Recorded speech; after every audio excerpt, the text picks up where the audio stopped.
Fala Nutri, seja muito bem-vindo ao nosso canal. É um prazer conversar com você aqui em mais este conteúdo. E no vídeo de hoje eu quero falar sobre um assunto que ainda é um tabu, ainda é um paradigma da vida, né, clínica, de consultório, do profissional da nutrição, que é a emissão da nota fiscal. Mas eu quero trazer para vocês aqui dois vieses completamente diferentes para vocês poderem analisar, tirarem as suas conclusões, inclusive a gente poder bater um papo mais à frente a respeito desse assunto. Eu poderia trazer aqui um tutorial operacional básico de como emitir notas fiscais. A gente tem aí o tema da reforma tributária agora, destaque de IBS, CBS, enfim, um assunto um pouquinho mais para daqui a pouco, mais inclusive complexo, que eu vou tratar sobre isso num próximo tópico. Isso a gente resolve fácil com um tutorial também que eu quero deixar para vocês disponível aqui na descrição desse vídeo. Mas eu quero trazer vieses mais práticos do ponto de vista de negócios e do ponto de vista fiscal, do ponto de vista técnico. Os dois, obviamente, possam se complementar. E o primeiro tópico, a primeira razão pela qual a emissão adequada de notas fiscais pode mudar o jogo do seu consultório, o jogo de resultado do seu consultório, ainda neste ano, é a questão do diferencial competitivo. A gente sabe que quando você atende o seu paciente e ele possui plano de saúde, ele pode, né, com o documento que você vai fornecer para ele, documento fiscal, ele pode requerer o reembolso da sua consulta, do seu plano de acompanhamento, né, periódico que você comercializa para ele. Mas a gente também sabe que as operadoras de plano de saúde têm criado cada vez mais dificuldades e empecilhos para que o reembolso possa ser efetivado de uma forma relativamente fácil, como é que deveria ser. E o que a gente tem visto? Poderia citar aqui o nome de grandes operadoras de plano de saúde a nível Brasil, conhecidíssima de todas as pessoas, mas obviamente por uma questão de segurança e até disposição, não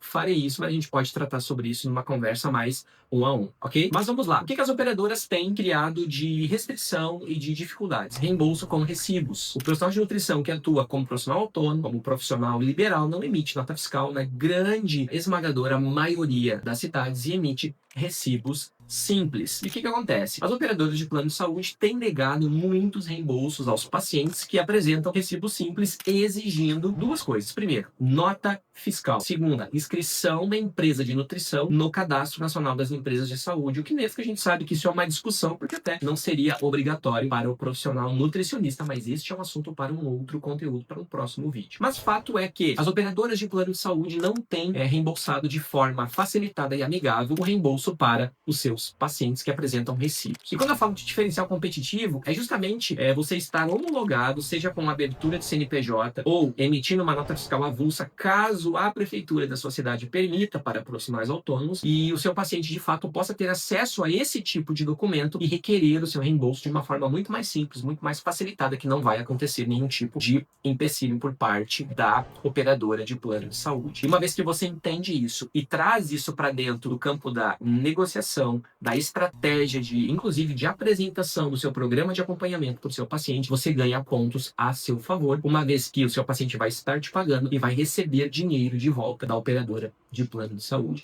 Muitos profissionais de nutrição não sabem desse diferencial, ou se sabem, não aplicam isso estrategicamente no dia a dia do seu consultório. E uma vez que isso fica bem clarificado, bem entendido, muda o resultado do jogo do seu dia a dia. E o segundo ponto, justamente, é o custo invisível da sonegação fiscal, uma vez que você não emite recibo, não emite nota fiscal, não declara esse dinheiro porque acha que não precisa, e algumas vezes até porque o seu próprio paciente não pede devida nota fiscal. Gente, uma coisa que eu sempre digo para os nossos clientes aqui é que antes do documento fiscal ser para o seu paciente, ele é para você. Você precisa emitir as suas notas fiscais de todos os recebimentos que você tem para justificar sua renda, para poder, inclusive, organizar o seu financeiro, sua contabilidade de uma forma mais profissional e organizada e, principalmente, fugir da economia e do risco oculto da sonegação fiscal. Isso é uma armadilha que a gente sempre tem falado por aqui, que a Receita Federal, a Prefeitura, os órgãos de fiscalização têm sempre um período de 5 anos retroativos para fiscalizar e cobrar qualquer tipo de imposto. Então, quando nós estamos numa jornada, numa caminhada de não emitir documento fiscal, não declarar e não pagar imposto, a gente fica suscetível a multas, juros e autuações da Receita Federal, das prefeituras, inclusive que no momento da abordagem vai oferecer para você opções de regularização muito mais facilitada, que no fim do período custa muito mais caro do que fazer a coisa certa. Então, eu quis trazer esses dois vieses para vocês aqui, para vocês poderem juntar os dois e avaliar o que estrategicamente vai fazer mais sentido para você no seu negócio. Se você tem dúvidas em relação a esses dois temas, você pode trazer aqui nos comentários, você pode fazer contato comigo, com o nosso time aqui de especialistas, através dos links que estão disponíveis aqui na descrição desse vídeo. Queria te falar que foi um prazer ter estado com vocês aqui por mais alguns minutos. Eu espero que esse conteúdo tenha feito sentido para vocês. Um forte abraço e até o nosso próximo conteúdo.